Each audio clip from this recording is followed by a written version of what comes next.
प्रसारित करत आहोत काही माहिती, घटना आणि संगीतावर आधारित कार्यक्रम प्रभातीचे रंग. लेखक विजय कुमार तथा नंदू गुरव. निवेदन रोहित इंदोलीकर. सादरकर्ते श्रीनिवास जरंडीकर. प्रभातीचे रंग.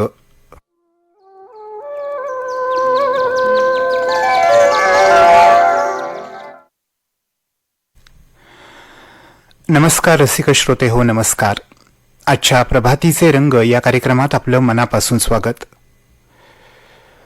अरे खोप्यामधी खोपा सुगरणीचा चांगला, देखा पिलासाठी तिनं झोका झाडाले टांगला. खोपा इनला इनला जसा गिलक्याचा कोसा, पाखराची कारागिरी जरा देख रे मानसा. तिची उलुशीच चोच तेच दात तेच ओठ, तुला देले रे देवानं 2 हात 10 बोट. उल्लुशीच चोच उल्लुशेच दात उल्लुशेच ओठ असतानाही सुगरण सुंदर खोपा कसा काय बांधत असेल बरं? ही कारागिरी तिला कशी काय जमत असेल? असा सुरेख खोपा बांधायचं शिक्षण तिनं कुठल्या इंजिनिअरिंग कॉलेजमधून घेतलं असेल?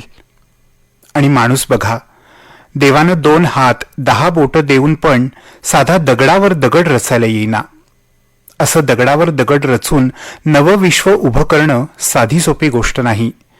त्यासाठी सुगरणीचं तंत्र आणि मंत्रही सापडावा लागतो. ज्याला तो सापडतो तोच खरा अभियंता.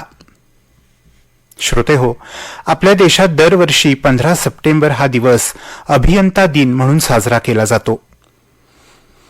भारतातील महान अभियंता, शास्त्रज्ञ आणि निर्माते मोक्षगुंडम विश्वेश्वरय्या यांच्या जयंतीनिमित्तच 15 सप्टेंबर हा दिवस अभियंता दिन म्हणून सर्वत्र साजरा होतो.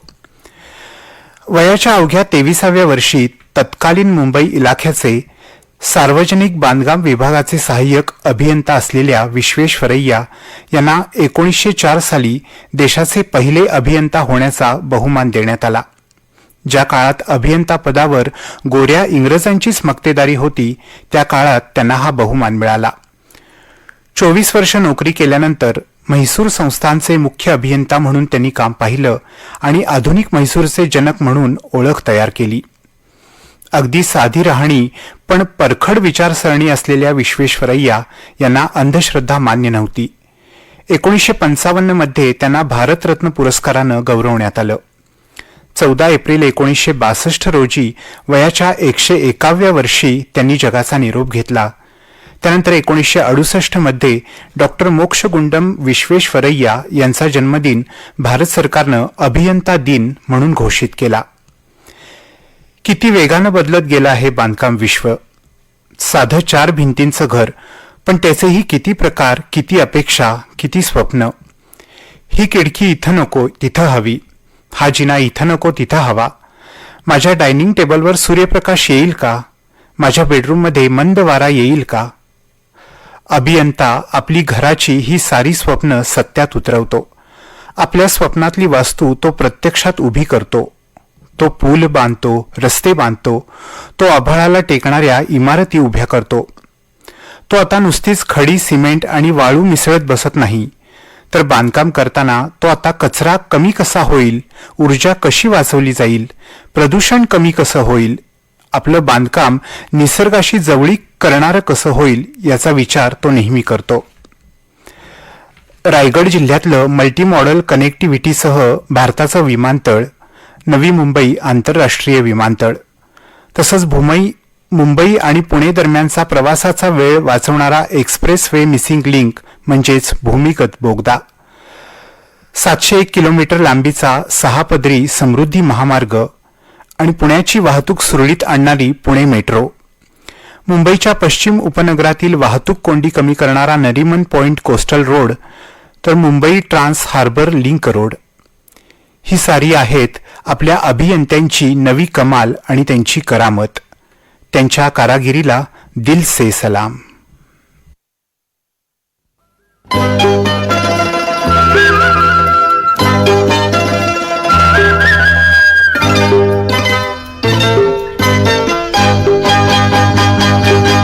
ये तेरा घर ये मेरा घर, किसी को देखना हो गर तो पहले आके मांग ले मेरी नजर तेरी नजर। ये तेरा घर ये मेरा घर, किसी को देखना हो गर तो पहले आके मांग ले मेरी नजर तेरी नजर। ये तेरा घर ये मेरा घर, ये घर बहुत हसीन है, ये घर बहुत हसीन है, ये घर बहुत हसीन है।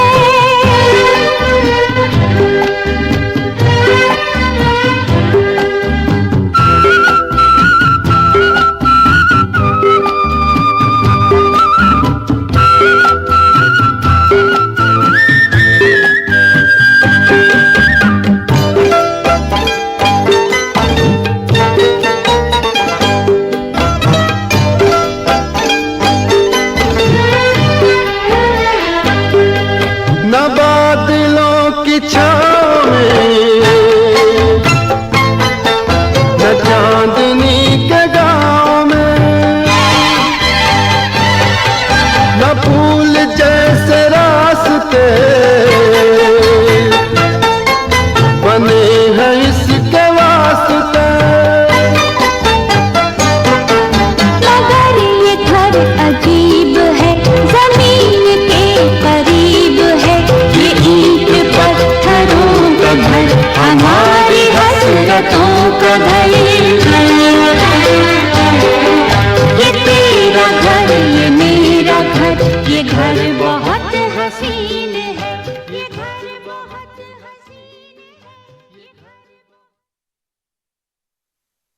श्री गजांत लक्ष्मी अंगठी फक्त 1 महिनाच तुम्हाला मिळू शकते, त्यामुळे त्वरा करा. आपल्या परिवाराच्या सुख समृद्धीसाठी ही अंगठी तुम्ही जरूर वापराच. या अंगठ्या मिळण्याचे ठिकाण जितेंद्र घोडके सराफ, विझीलँड बिल्डिंग, विश्रामबाग वाड्याजवळ, चितळी बंधूंच्या मागच्या लेन मध्ये, पुणे. फोन नंबर आहे 8390212143 किंवा 9881211748.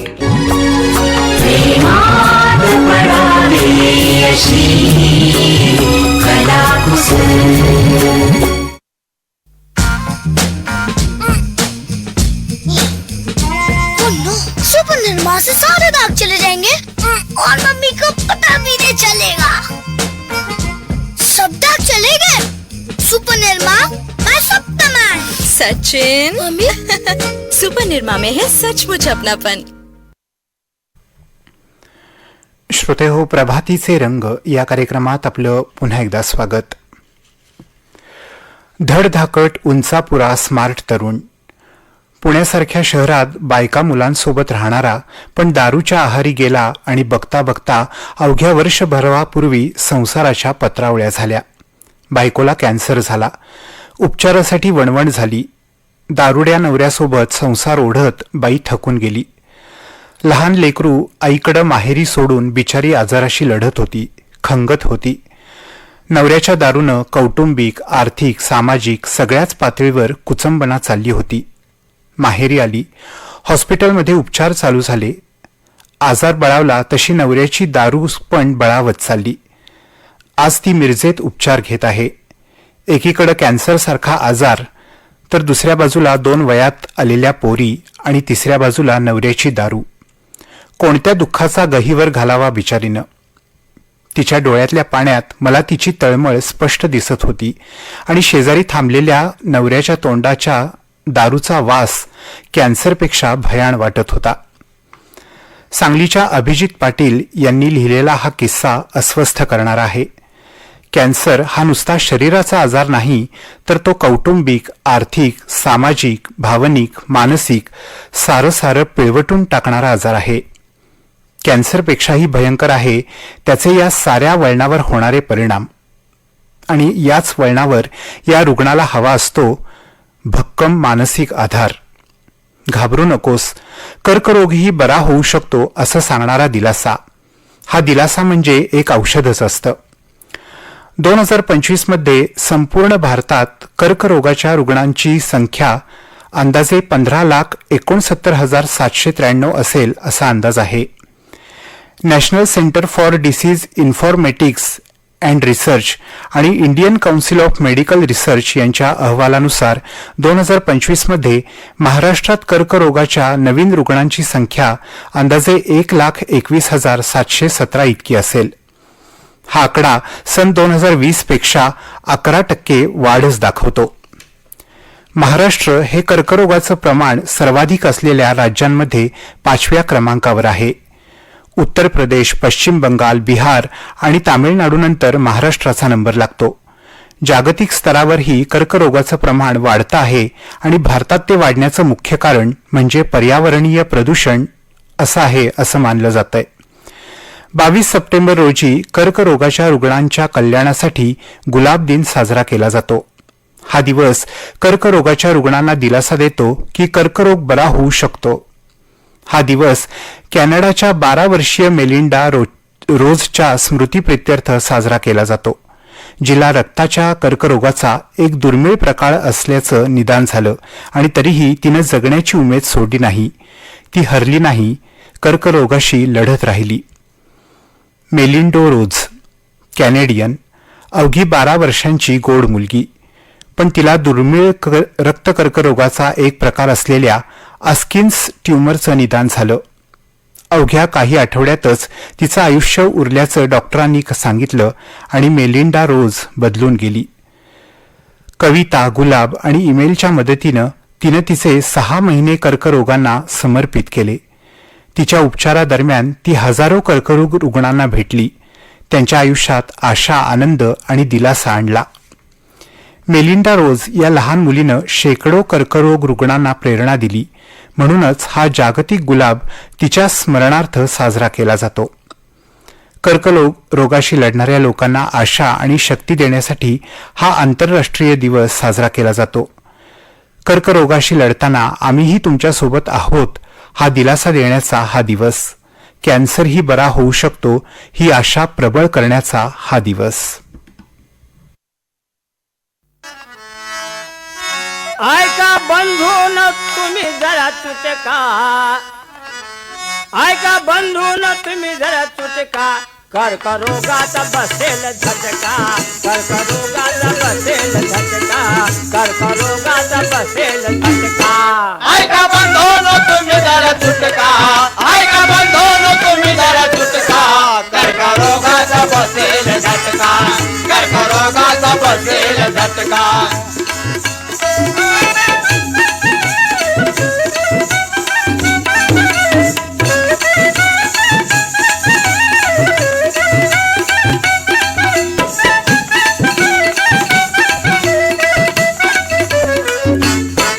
दारू पासून शरीराची हानी, भांग आपूच्या नादी हो कोणी. दारू पासून शरीराची हानी, भांग आपूच्या नादी हो कोणी. छातीचे झाले पाणी पाणी, छातीचे झाले पाणी पाणी, छातीचे झाले पाणी पाणी. खाऊ नका मावा आणि गुटखा, खाऊ नका मावा आणि गुटखा, कर्करोगाचा बसेल झटका, कर्करोगाचा बसेल झटका. ऐका बंधूनो तुम्ही जरा चुटका, ऐका बंधूनो तुम्ही जरा चुटका, कर्करोगाचा बसेल झटका, कर्करोगाचा बसेल झटका. श्रोतेहो, प्रभातीचे रंग हा कार्यक्रम आपण ऐकत आहात आकाशवाणीच्या सांगली केंद्रावरून. तू बुद्धी दे, तू प्रकाश दे, नवचेतना विश्वास दे. जे सत्य सुंदर सर्वथा आजन्म त्याचा ध्यास दे. सापडेना वाट ज्यांना हो तयांचा सारथी. हरवले आभाळ ज्यांचे हो तयांचा सोबती. करीती तुझे जे साधना त्यांना तुझा सहवास दे. सन्मार्ग आणि सन्मती लाभो सदा सत्संगती. नीती नाही भ्रष्ट हो जरी संकटे आली किती. पंखात या बळदे नवे झेपावण्या आकाश दे. मी योगेश मंजू पवार. माझा जन्म हा गुन्हेगारीचा शिक्का लागलेल्या फासेफार्दी समाजात झाला. माझं लहानपण शिकार व्यसनानं भरलं होतं. मग मतीन भोसले सर मला भेटले आणि त्यांनी मला आश्रमशाळेत दाखल करून माझं व्यसन सोडवलं, चांगले संस्कार दिले. शाळेचे देणगीदार सुरेश तायडे, अजय किंगरे, डॉक्टर विकास आमटे, डॉक्टर प्रकाश काका आमटे, डॉक्टर मंदाताई आमटे, अनिकेत आमटे, विजय टिके, मिलिंद सर यांनी मला मदत केली. आज त्यांच्या मदतीमुळेच माझं शिक्षण पूर्ण झालं. मी फासे फारदी समाजात कदाचित पहिला विद्यार्थी असा असेन ज्यानं अर्थशास्त्र विषयात सेट परीक्षा उत्तीर्ण केली. गेल्या 3 वर्षांपासून मी या परीक्षेची तयारी करत होतो. ते स्वप्न पूर्ण झालं. माझ्यामुळं माझ्या समाजाला शिक्षणाचं महत्त्व कळणार आहे. फासे फारदी समाजातील योगेश मंजू पवार अर्थशास्त्र विषयात सेट परीक्षा उत्तीर्ण झाला. यानंतर त्यानं व्यक्त केलेल्या भावना पिछाडलेल्या समाजाला दिशा दाखवणाऱ्या ठरत आहेत. योगेश हा अमरावती भागातील नांदगाव खंडेश्वर तालुक्यातल्या शिवरी गावचा. त्याच्या आयुष्यात मतीन भोसले आले आणि तू असाच व्यसनात राहिलास तर तुझ्या समाजाला यातून कोण बाहेर काढणार, या त्यांच्या एका प्रश्नानं योगेश आतून बदलून गेला. लोक बिरादरी प्रकल्प हेमलक्सा येथे शिक्षण घेताना आमटे कुटुंब आणि देणगीदारांचा आधार त्याला मिळाला. औपचारिक प्रशिक्षणाशिवाय त्याने जिल्हा, विभागीय राज्यस्तरावर पहिला क्रमांक पटकावला. प्राध्यापक होणारा समाजातला पहिलाच मुलगा म्हणजे योगेश पवार. फासे पारधी समाजातील मुलांसाठी योगेश प्रेरणा ठरला. त्याच्या यशामुळं आता या समाजातील इतर मुलंही शाळेत येतील. माझं कुटुंब आजही तितरं, बाट्या, पक्ष्यांची शिकार करून जगतं. आम्ही झोपडपट्टीत राहतो. मी कोणती परीक्षा उत्तीर्ण झालो ते देखील माझ्या घरच्यांना कळत नाही. त्यांना इतकंच माहिती आहे की आपला मुलगा आता साहेब झालाय, तो आता सरकारी नोकरी करणार, असं सांगणारा योगेशच समाजाच्या परिवर्तनाचा वाट सुरू आहे. सांगली जिल्ह्यातही पारधी समाज आहे. त्यांना समाजाच्या मुख्य प्रवाहात आणण्यासाठी शासन प्रशासन स्तरावर प्रयत्न सुरू आहेत. पारधी समाजातील अनेक मुलं शाळेत जात आहेत, शिकत आहेत, इंग्रजी बोलत आहेत. ही गोष्ट साऱ्या समाज व्यवस्थेसाठी आनंददायी आणि परिवर्तनीय आहे.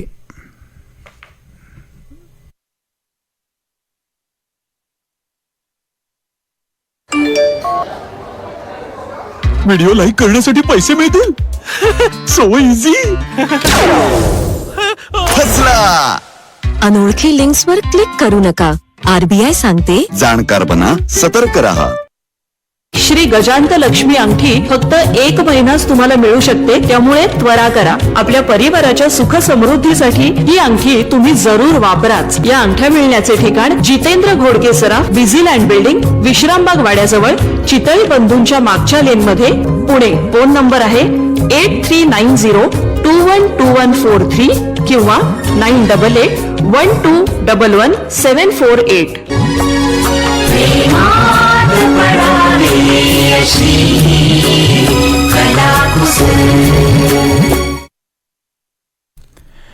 या जाहिरात प्रसारणानंतर प्रभातीचे रंग या कार्यक्रमात श्रोतेहो आपलं पुन्हा एकदा स्वागत. श्रोतेहो, स्वावलंबी शिक्षणातून स्वाभिमान येतो याचा खणखणीत पुरावा देत कर्मवीर भाऊराव पाटलांची रयत शिक्षण संस्था आजही वडाच्या झाडासारखी भक्कम उभी आहे. कोल्हापूरचे राजर्षी छत्रपती शाहू महाराज हे आधुनिक महाराष्ट्राचे उद्धार करते. त्यांनी मागासाला मागास ठेवणाऱ्या परंपरा आणि रूढी हद्दपार केल्या. या अशा राजर्षी छत्रपतींचे शिष्य होते कर्मवीर भाऊराव पाटील. 100-125 वर्षांपूर्वी कर्मवीरांनी सर्व जाती जमातीतील मुलांसाठी एकत्र बोर्डिंग काढलं, शाळा काढल्या. साधा माणूस गरीब पण त्याच्या जिद्दीनं कमाल केली, चमत्कार केला. रयत शिक्षण संस्था सुरू झाली. रयतच्या या वडाच्या पारंब्या आज मातीतून आभाळापर्यंत पोहोचल्या आहेत, त्याही याच स्वाभिमानाच्या जोरावर. रयत नावाच्या या संस्थेनं स्वावलंबी शिक्षण देण्याचा वसा जपला आहे. त्याचं कारण या वड्याच्या बुंध्यात, फांद्यात, पानापानात कर्मवीरांचा श्वास अजूनही जसाच्या तसा जिवंत आहे. 1907 साली भाऊराव कोल्हापुरात राजाराम हायस्कूलमध्ये विद्यार्थी होते. तेव्हापासून त्यांची ही शिक्षणाबाबतची बंडखोरी दिसत होती. छत्रपती शाहू महाराजांचं भाऊरावांवर लक्ष होतं. नंतर तर ते महाराजांच्या राजवाड्यातच राहायला गेले. 1913 मध्ये भाऊरावांचं लक्ष्मीबाईंशी लग्न झालं. ते किर्लोस्कर कंपनीत कामाला लागले, पण नोकरीसाठी त्यांचा जन्म झाला नव्हताच मुळी. 4 ऑक्टोबर 1919 रोजी कालेगावात रयत शिक्षण संस्था वसतिगृह सुरू करून अण्णांनी वटवृक्षारोपण केलं. यानंतर 1924 मध्ये सर्व जाती धर्मातील मुलांसाठी खुलं वसतिगृहही त्यांनी सुरू केलं. 1932 मध्ये त्यांनी पुण्यात युनियन बोर्डिंग हाऊसची स्थापना केली. तर पुढे 1935 मध्ये रयत शिक्षण संस्थेचं रजिस्ट्रेशन झालं. 1947 मध्ये छत्रपती शिवाजी कॉलेज, 1954 मध्ये सद्गुरू गाडगे महाराज कॉलेज, 1955 मध्ये आझाद कॉलेज अण्णांनी सुरू केलं.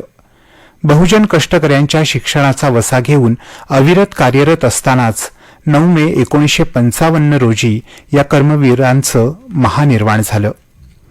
भाऊराव पाटील नावाच्या कर्मवीरांचा हा प्रवास थक्क करणारा आहे. चमत्कार वाटावा असाच आहे. एका बाजूला माणसं मतलबी होत जात असताना, पारंपरिक चाकोरीला शरण जात असताना, दुसऱ्या बाजूला गरिबांच्या मागासलेल्या पोरांनी शिकावं यासाठीची ही आयुष्यभराची धडपड तडफड समजण्यापलीकडची आहे. पदरमोड, अवहेलना, मनस्ताप, पश्चाताप, अडवणूक, बदनामी हे सारं पचवत ते ही वाट चालत राहिले. अण्णांना राष्ट्रपतींच्या हस्ते पद्मभूषण सन्मान मिळाला. पुणे विद्यापीठानं त्यांना डिलीट ही पदवी दिली. भारत सरकारनं यांच्या स्मरणार्थ टपाल तिकीट काढलं. या साऱ्यापेक्षाही महाराष्ट्रातील बहुजन रयतेनं त्यांना कर्मवीर ही उपाधी दिली, ही सगळ्यात अभिमानाची बाब. कर्मवीर अण्णा आणि रयत जर नसती तर आज कुणीच नसतो असं सांगणाऱ्या रयत सेवकांच्या लाखो विद्यार्थ्यांच्या मनात रयतबद्दल आपुलकी, प्रेम, आदराची भावना आहे. हीच भावना जपणाऱ्या पिढ्या आज महाराष्ट्र आणि देशभर स्वाभिमानानं उभ्या आहेत. 22 सप्टेंबर ही कर्मवीरांची जयंती. त्यानिमित्तानं त्यांच्या कार्यकर्तृत्वाला सलाम.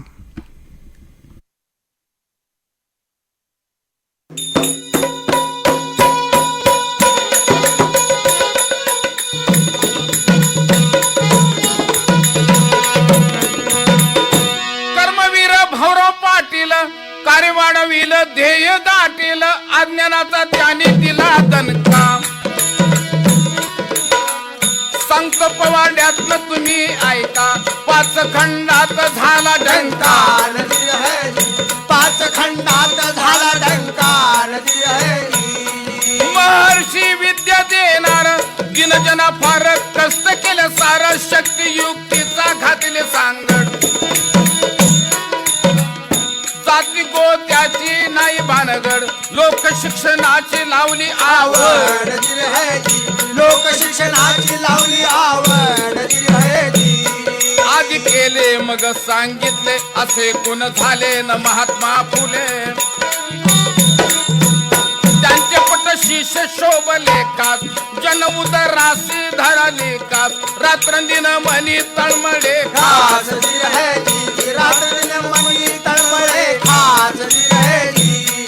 मुलाचे पाय पाळण्यात दिसतात खास, तशी आहे बात. बाळपणाचा पुढे इतिहास कसा तुम्ही घ्यावा ध्यानात, वर्णन ऐकावे बसून शांत.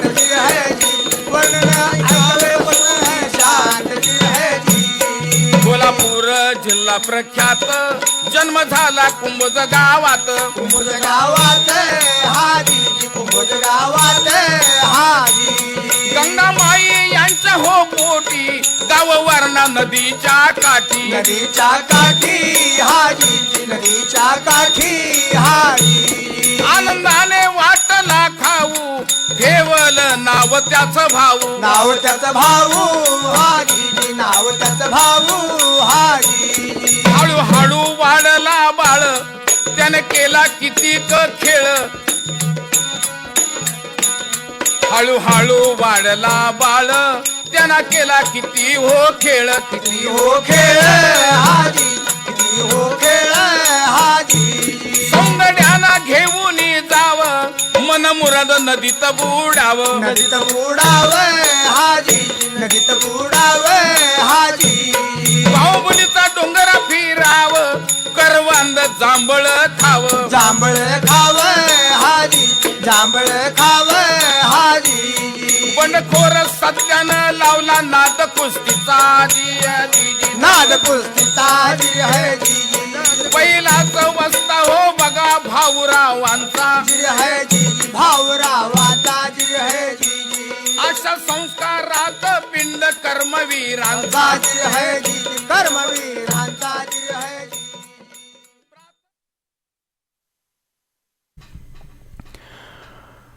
आता विश्वात्मके देवे येणे वाग्यज्ञी तोषावे तोषोनी मज द्यावे पसाय दानहे जे खळांची व्यंकटी सांडो तया सत्कर्मी रती वाढो भूता परस्परे पडो मैत्र जीवांचे दुरितांचे तिमिर जावो विश्व स्वधर्म सूर्ये पाहो जो जे वांछील तो ते लाहो प्राणी जात. ज्ञानोबा रायांनी अवघं जग शांत सुखी समाधानी राहावं यासाठी प्रार्थना केली. दुष्टांचं दुष्टपण नाहीसं होऊ दे, त्यांना सत्कर्म करण्यात स्वारस्य वाटू दे, सर्व प्राणीमात्रांमध्ये मित्रत्वाची भावना तयार होऊ दे, पापी माणसाचा अज्ञानरूपी अंधार संपू दे, विश्वात स्वधर्मरूपी सूर्याचा उदय होऊ दे, प्राणीमात्रांच्या मंगल इच्छा पूर्ण होऊ देत असं मागणं त्यांनी मागितलं. या देशात असं जगाचं कल्याण मागणारी संतांची परंपरा आहे. म्हणूनच जगाच्या पाठीवर भारत सुखी समाधानी आणि शांत आहे. सगळीकडे शांतता नांदावी यासाठी जागतिक शांतता दिन साजरा करावा लागतो.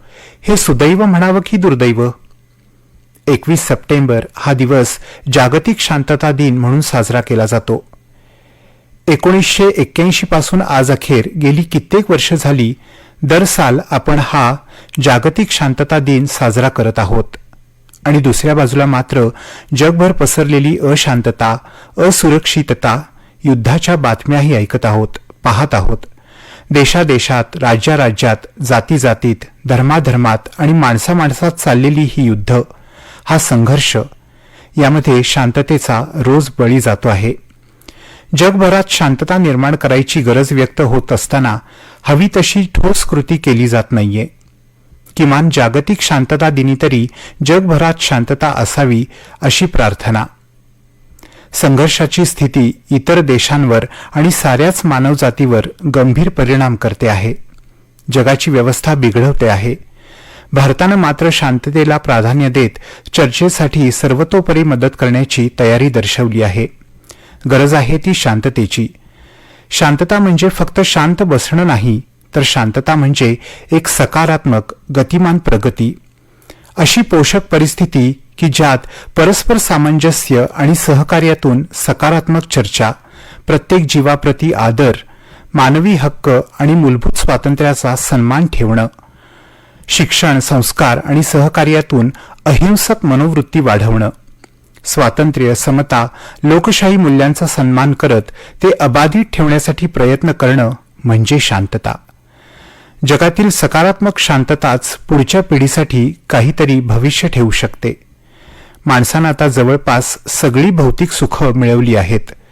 अशावेळी आता लोभ बाजूला ठेवून परस्पर सहकार्य, शांततेला महत्त्व देण्याची गरज आहे. त्यासाठी आपल्या ज्ञानोबा माऊलींचं पसायदान जगाला मार्गदर्शन करेल.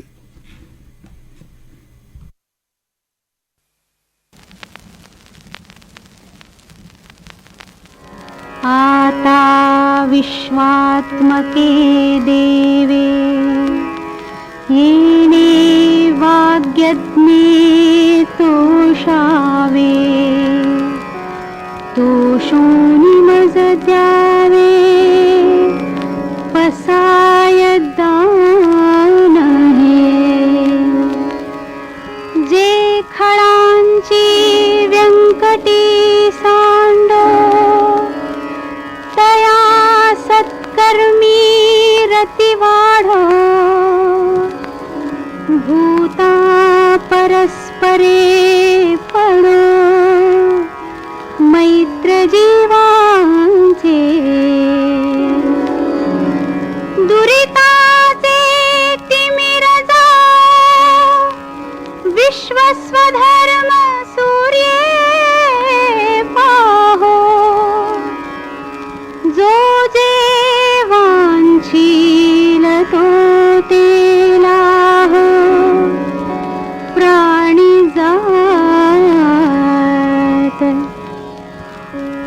दिशत सकळ मंगळी ईश्वर निष्ठांची मांदियाळी अनवरत भूमंडळी भेट तू भूता चला कल्पतरूंचे आरव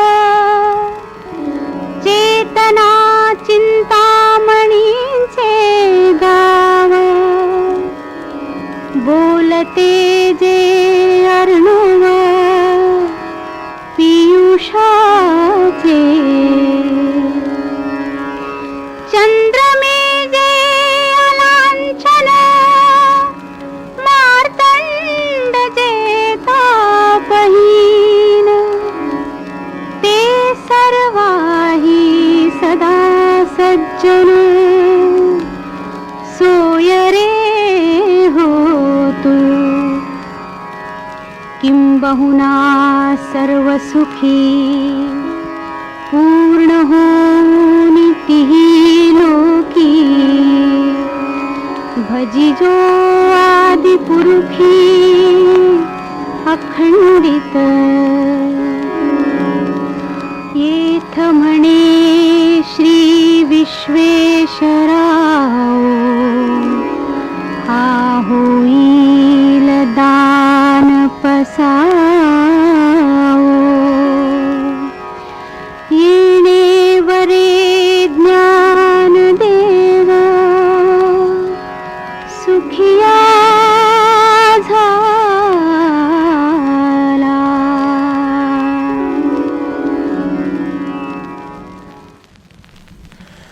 बराय तर श्रोते हो, याबरोबरच आजचा आपला प्रभातीचे रंग हा कार्यक्रम आता इथं समाप्त करत आहोत. पुन्हा भेटू पुढील कार्यक्रमात. तोपर्यंत नमस्कार.